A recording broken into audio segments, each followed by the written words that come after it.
Om Swastiastu pemirsa Bali TV, kembali saya Dewi Yuneri menjumpai Anda dalam Bisnis Bali News. Kali ini saya bersama dengan Ibu Dita Rahmawati, owner dari Naira Pockets dengan usaha kerajinan batik Bali dan juga aksesoris kawat tembaga gitu ya. Jadi bagaimana pengrajin di tengah pandemi COVID-19 ini, apakah merasakan dampak dari pandemi COVID-19? Langsung saja kita akan berbincang dengan Ibu Dita Rahmawati. Mari kita sapa. Halo Ibu Dita. Ya. Iya. Ya, cantik sekali.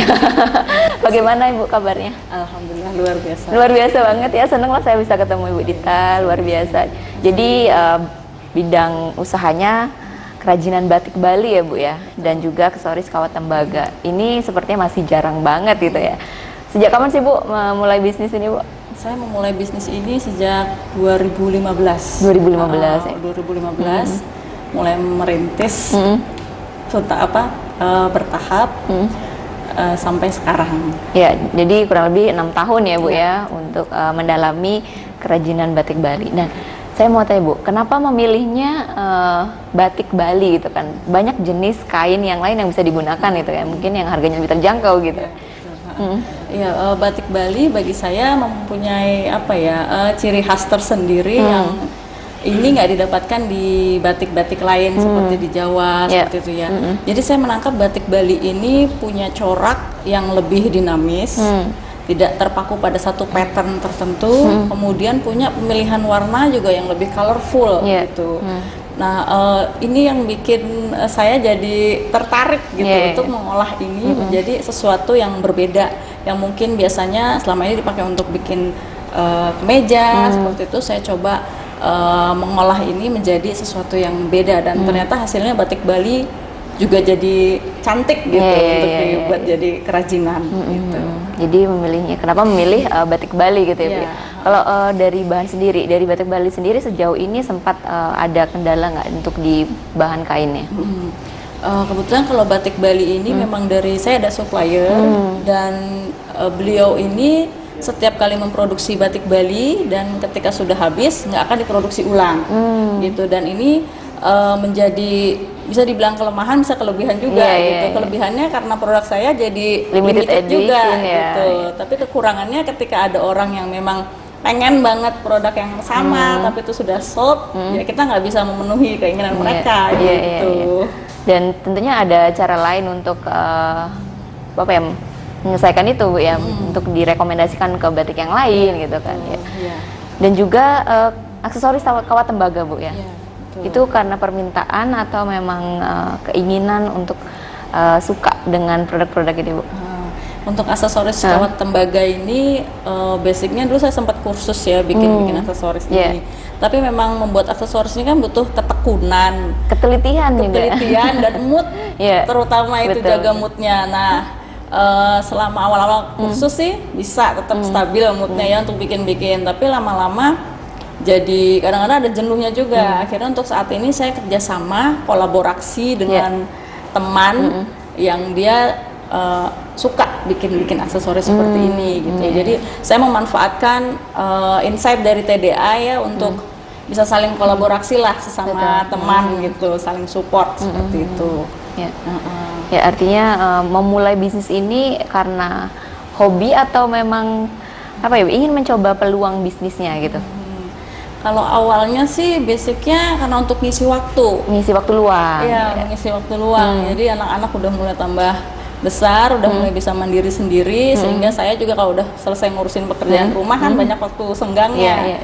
Daripada berpikir terbuang percuma, akhirnya saya coba pertama coba aksesoris, kemudian kadang-kadang ada jenuh-jenuhnya saya coba yang lain ke jahit-jahitan, dan ternyata kayaknya passionnya saat itu sampai sekarang lebih banyak ke craft batik Balinya. Craft batik Bali ya. Kalau selama kurang lebih 6 tahun ya Bu ya, ada berapa variatif yang dibuat?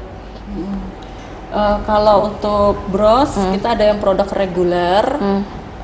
Dan itu dibuat terus setiap kali stoknya habis. Kemudian kalau untuk tas, untuk craft batik Balinya itu kita ada buat tote bag, kemudian sling bag, fabric bowl seperti ini, kemudian tas kosmetik, dasi, celemek atau apron ya, seperti itu.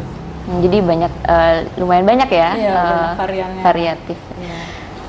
Bu, jadi di situasi pandemi ini bagaimana? Market yang sebelumnya itu marketnya ke lokal saja atau mancanegara juga? Ini awalnya start dari lokal, tapi kemudian ada beberapa teman yang di luar negeri, ada yang menjadi atase duta besar di New York, kemudian ada yang di Washington juga. Nah, setiap kali ada acara pameran untuk produk lokal Indonesia antar negara di PBB, nah itu mereka dua kali order produk kami terus untuk dipamerkan di sana. Berarti udah sampai New York produknya Bu ya? Iya. Luar biasa, udah dikenal ke Kadang juga internasional ada, ya? turis gitu, mungkin dia lihat di website Iya. atau lihat di Instagram, kemudian order gitu Iya. saat dia mereka berlibur ke sini. Iya, gitu. iya. Nah Bu, di tengah pandemi ini tentunya ada dampak Bu? Di tengah pandemi seperti ini? Pandemi ini malah saya tangkap sebagai berkah ya. Berkah ya Bu, luar biasa. Artinya di awal pandemi itu merasakan ada penurunan atau tidak? Penurunan malah enggak, justru lonjakan gitu Justru lonjakan alhamdulillah ya? karena masker ya. Oh, jadi beralih ke masker ya dengan Iya, menggunakan batik Bali. Betul. Ya. Jadi permintaannya tuh benar-benar melonjak dari Maret tahun lalu Ya. sampai sekarang alhamdulillah masih ada. Nah, itu deh jadi kita terdongkrak banget di masker. Jadi makanya dibilang pandemi ini sebenarnya malah membawa berkah gitu. Berkah untuk daerah ya. Iya, iya, iya. Jadi untuk saat ini yang difokuskan apa Bu? Untuk pengembangan ke jenisnya atau? Pengembangan ke jenisnya gitu. Kemudian juga mulai lagi mengembangkan ke teknik patchwork namanya. Jadi mulai teknik sambung kain, tapi kita buat menjadi pola tertentu seperti itu. Iya, iya, Kemudian juga produk batik Balinya dikombinasikan dengan sulam sashiko dari Jepang. Nah itu jadi saya terus berusaha untuk upgrade diri Iya, sih iya, iya. supaya skillnya bertambah. Betul. Seperti yang diajarkan juga di TDA bahwa kita nggak bisa menutup diri gitu, upgrade untuk scale up bisnis. Jadi ya bikin variasi-variasi baru lah, temuan-temuan baru gitu biar customer juga nggak jenuh dengan produknya itu aja betul. gitu. Bu, gimana sih cara dari Nera Pockets ini untuk menggait customer? Kan kompetitor banyak nih, mereka bisa beli di mana saja. Apa yang menjadi khas dari Nera Pockets nih? Nah, kekuatan dari pemilihan motif batik Balinya sih. Lebih ke memang, motif ya? Saya main di motif, kemudian main di warna yang ini memang benar-benar unik gitu batik Bali itu. Jadi Iya. selama ini orang kalau ke Nera Pockets yang dicari pasti motif yang terbaru dong gitu. Iya, iya, iya. Apa nih yang lucu misalnya Iya, iya. dan seperti itu. Ya. Jadi lebih ke apa namanya motif yang tidak ada di tempat lain gitu ya Bu ya? Betul, Ya, ya. pasaran. Bu, ada rencana untuk ekspansi lagi, mengembangkan ke produk yang lain atau mau mengembangkan dua ini dulu? Kayaknya untuk saat ini pengembangannya masih fokus di aksesoris dan craftnya dulu. Bu, bisa bertahan di tengah pandemi justru menjadi sebuah berkah gitu ya, banyaknya permintaan, itu apa yang selalu dilakukan? Tetap optimis atau bagaimana? Tetap optimis sih Mbak. Awalnya sih saat pandemi datang itu saya nggak yakin gitu, ini kan Ya. bukan produk pokok ya. Betul, bukan kebutuhan pokok ya. Bukan kebutuhan pokok gitu, dan apakah masih bisa jalan gitu. Ya. Sempat ada hopeless, tapi saya optimis gitu bahwa di luar sana tetap ada orang yang cari produk Nera Pockets Ya. gitu. Dan dari keyakinan itu sih juga mungkin sugesti diri juga. Ya alhamdulillah sih sampai saat ini ternyata keraguan-raguan saya dan kekhawatiran saya nggak terjadi. Iya, gitu. iya, iya. Bisa merencanakan ya Bu menjadi supplier besar terbesar di Bali sampai luar Bali, itu ada rencana ke Ya, sana? kalau impian sih ada ya. Gimana deh ya? Tapi udah Impian mulai ada ke arah ke sana saat ini? Saat ini saya biasanya baru titip produk sebelum COVID, tapi Iya, iya. titip produk ke art shop seperti itu. Tapi karena masalah situasi seperti sekarang, art shopnya juga tutup, Ya. jadinya ya nggak bisa supply lagi. Jadi sekarang semua dari rumah aja. Personal ke customer ya Iya, Bu ya? betul. Iya, iya. Meningkatkan servis ya saat ini karena memang menggait untuk customer baru itu kan juga penting gitu. Sebagai pelaku UMKM, ada harapan kepada pemerintah Bu?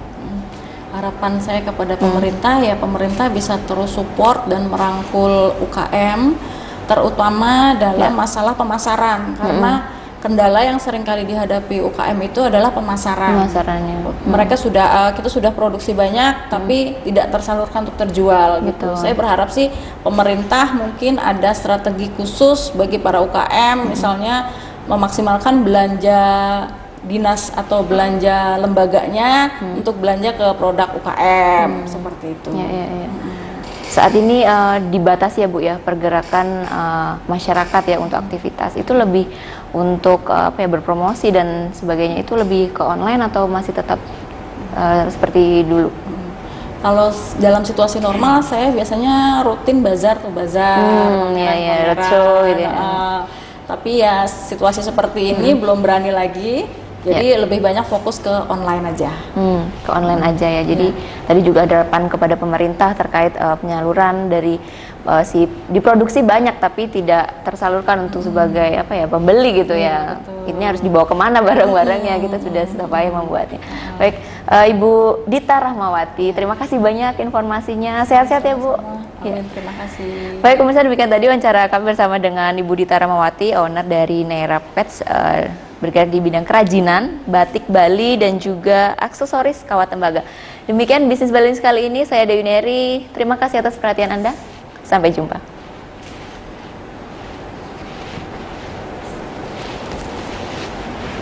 Om Santi.